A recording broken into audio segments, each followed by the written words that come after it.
दुनिया में एक ही सिद्धांत है, शक्ति का सिद्धांत। कुछ भी करना है, कुछ भी, achievement of power at any cost.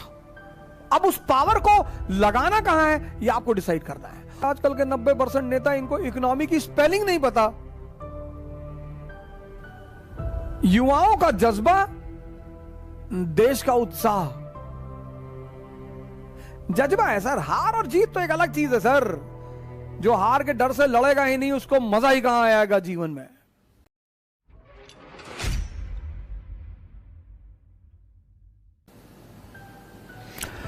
इस दुनिया में एक ही सिद्धांत है, शक्ति का सिद्धांत। कुछ भी करना है, कुछ भी,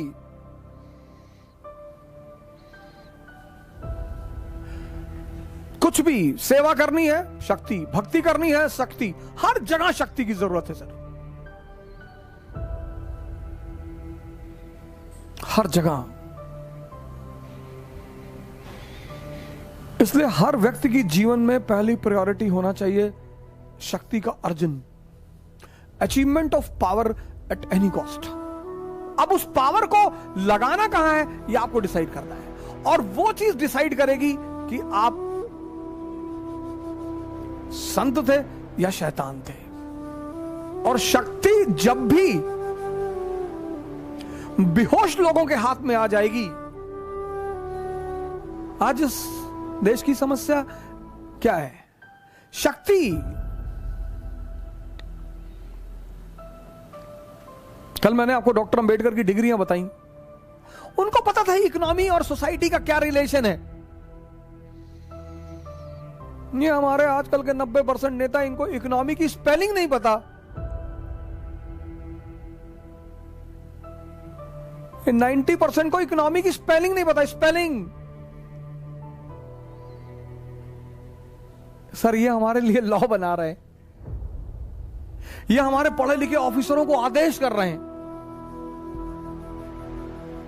जो आईएएस जिस लड़के ने निकाला है सर, आईपीएस जो है, उसको वो आदमी ऑर्डर दे रहा है जिसको ये नहीं पता कि गैंगटॉक हिंदुस्तान में है कि हिंदुस्तान से बाहर है। एक हमारे दोस्त है विधायक, उन्होंने एक बार हमको फोन किया, कहीं नहीं यार अवध भाई बताओ गैंगटॉक कहां है। अरे मैंने कहा विधायक जी गैंगटॉक नहीं, आपको कैसे पता होगा, ब्राजील। बोले ब्राजील?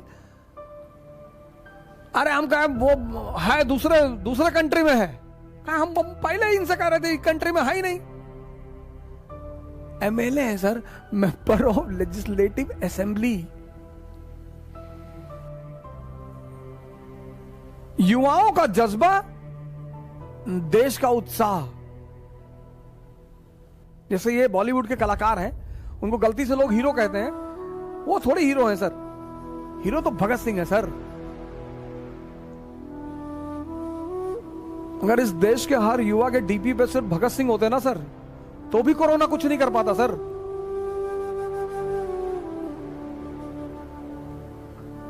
हमने बड़ी सारी परिभाषाएं ही गलत दे दी सर। जज्बा पैदा ही नहीं हुआ क्योंकि इनके पास तो है नहीं। ये तो मूवी पर्दे पे, रियल लाइफ में जज्बा दिखाते हैं ना सर।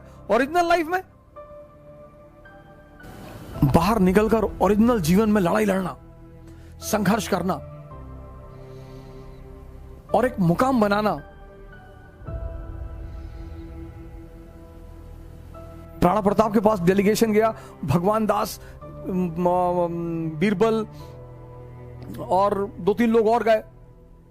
कह रहे सारे राजा महाराजा अकबर से दोस्ती कर रहे हैं और आप जो है फालतू में बैठे हुए हैं इस तरह से।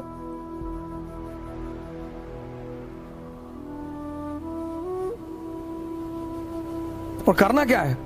2 ही काम करना है, सज्जा करना है, पैबोस करना है।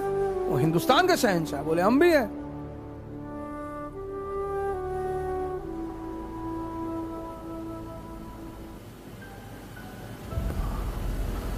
तो अकबर बहुत समझदार बुद्धिमान तो था ही, उसने एक ब्राह्मण से फरमान पढ़वाया अपना, क्योंकि ब्राह्मण को मारा नहीं जा सकता था। तो राणा ने कहा कि अच्छा है कि तुमने फरमान पढ़ा, किसी और ने पढ़ा होता तो यहीं दफन कर दिए होते। लड़ेंगे। बाबर अपनी जीवनी में लिखता है कि मैंने अपनी पूरे युद्ध के इतिहास में राणा सांगा जैसा योद्धा नहीं देखा। जज्बा है सर, हार और जीत तो एक अलग चीज है सर। जो हार के डर से लड़ेगा ही नहीं, उसको मजा ही कहां आएगा जीवन में। जज्बा का सबसे बड़ा एग्जाम्पल है राणा प्रताप। हिस्ट्री में उससे बड़ा एग्जाम्पल नहीं है। जय हिंद।